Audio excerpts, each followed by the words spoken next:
Okay, today is going to be the day I take the 450L for the first kind of like a road trip. We've done it on the dirt. I haven't gotten to spend any good time on the pavement. And based on the weather forecast, this is going to be probably the last time this year I do it too. But to make this more fun, my dad's coming with me. So we're going to do the 250L, 450L, and we're going to see how we do on gas mileage compared to the two. Not sure how far we'll go, but we've topped them off to a good visual point. And then when we pull into the gas station, we will fill them back up and see how we did. I'm fully expecting the 250L to do better. I'm more so curious about what the difference is. Definitely not going to be doing any hyper miling or anything. We're going to just ride the way we want to ride. So thanks for checking out this video. Go ahead and get geared up and we'll get on the road.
Okay, let's see, 35.9 miles.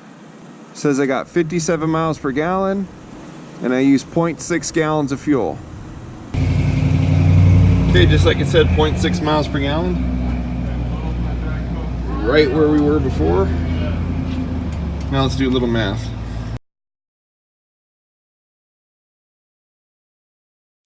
Okay, I got 58.56 miles per gallon,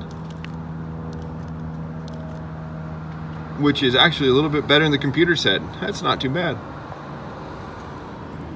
I'm showing 35.9 miles. What did you say you went? 36.5.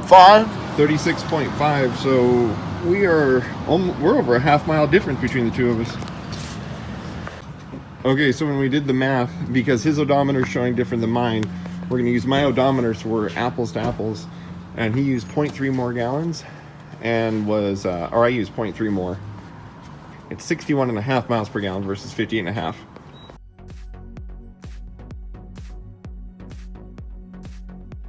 Okay, so my GoPro battery died on me, but I wanted to kind of finish up the thoughts here.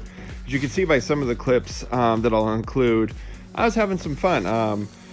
Some full throttle runs a couple times, but we weren't doing freeway cruising. I would say the average was 50 to 55 miles per hour. There was some 35 and 40 mixed in there too.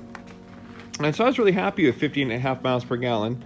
And as I said at the start, the 250L beat it, but only by 3. So I was a little surprised. I actually thought it'd be a little bit higher than that. So I think that actually speaks pretty good favors towards the 450L, especially considering it's pushing a bigger motor through a cat. Now, the one thing we're not 100% sure is we had different odometer distances. And since we were following each other the whole way, we used the 450L's odometer distance to make things equal. But you could see that the 250L flat out just took, albeit a couple tenths, it did take less fuel. And surprisingly, the Honda's computer was pretty accurate for fuel. So that was pretty interesting and kind of important, actually, if you're going to trust that computer out on a trail and you filled it from the top before you left.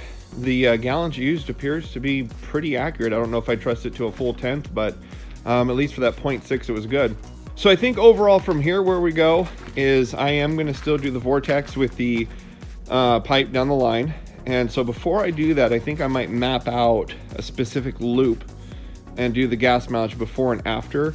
I know when the vortex first released, they weren't capturing the fuel metering, but it's my understanding now that if you get the vortex, you still get the fuel metering back.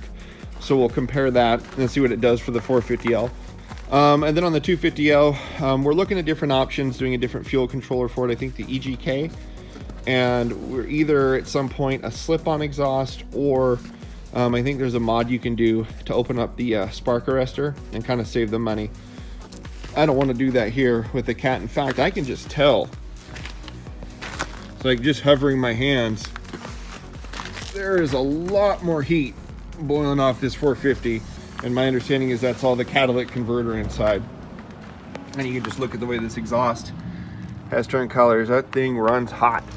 But okay, anyway, hope you guys found this video interesting. We sure did. Plus, it was a lot of fun to get out and go. So as weather turns colder, we're gonna have to find some different things to do. But we've got a pretty damn good preview of what we're gonna be doing next spring. So thanks for checking out this video. Hit the like button and subscribe if you want to see more. Thanks for joining us today. Bye.